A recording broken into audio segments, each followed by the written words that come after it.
आपकी हालत कैसी होगी जब आपको पता चलेगा कि आप जिसको ब्याह के लाए हैं वो हकीकत में एक पिशाचिनी है, कोई इंसान नहीं। आप देख रहे हैं आहट एक अनहोनी की कश्यप के साथ। अगर आपने मेरी चैनल को अभी तक सब्सक्राइब नहीं किया है तो अब कर लीजिए और साथ में बेल आइकन को भी ज़रूर दबाएं। और अगर आपके पास भी ऐसी कोई कहानी है तो मेरे साथ मेरे ईमेल पर ज़रूर शेयर करें जो डिस्क्रिप्शन बॉक्स में दिया है। आज की हमारी कहानी के लेखक हैं शिवानंद जी। तो आइए बढ़ते हैं हमारी कहानी की ओर। अनिरुद्ध अपने माता पिता के साथ लंदन में रहता था और एक ग्रोसरी स्टोर का मालिक था। लंदन में एक छोटा और सुखी परिवार था अनिरुद्ध का।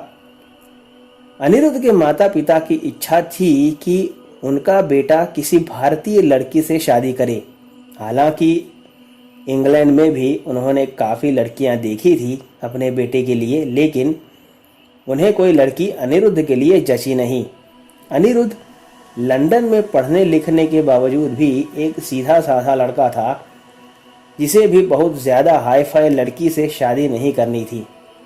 आखिर में उसके माता पिता ने इंडिया जाकर के शादी ढूंढने का फैसला किया और स्टोर को नौकरों के हवाले करके पूरा परिवार अपने गांव पंजाब पहुंचा। गांव में अनिरुद्ध की शादी की बात चल रही थी कि अनिरुद्ध गांव घूमने निकल जाता।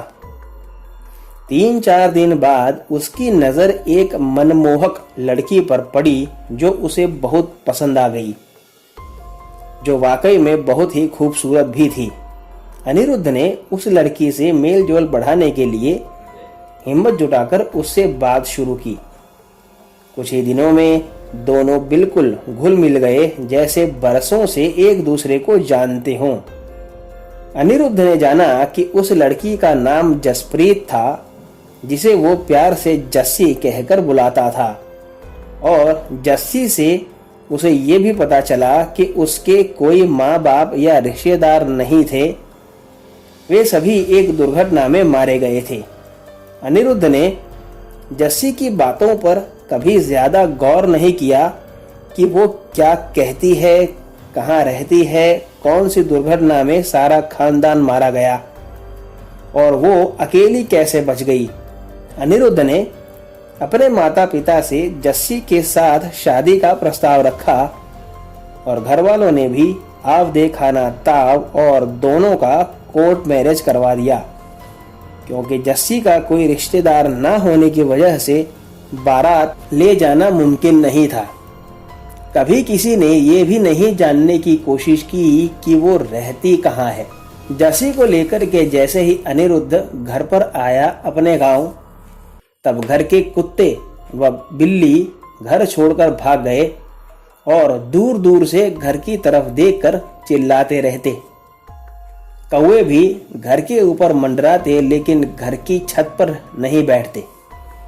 जस्सी और अनिरुद्ध की फर्स्ट नाइट के बाद से ही अनिरुद्ध की तबीयत बिगड़ने लगी और बिगड़ती ही चली गई। अभी शादी के सिर्फ 4-5 दिन ही हुए थे, लेकिन अनिरुद्ध जैसे महीनों से बीमार हो उस तरह से हो गया।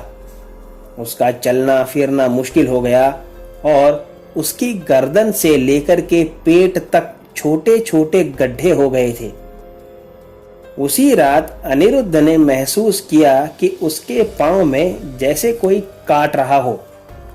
उसकी आंख खुली तो जो उसने देखा उसके होश ही उड़ गए।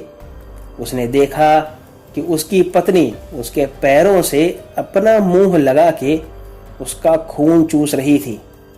उसकी आंखें बिल्कुल सफ़ेद हो चुकी थी और वो एक संपूर्ण तौर पर पिशाचिनी में परिवर्तित हो चुकी थी।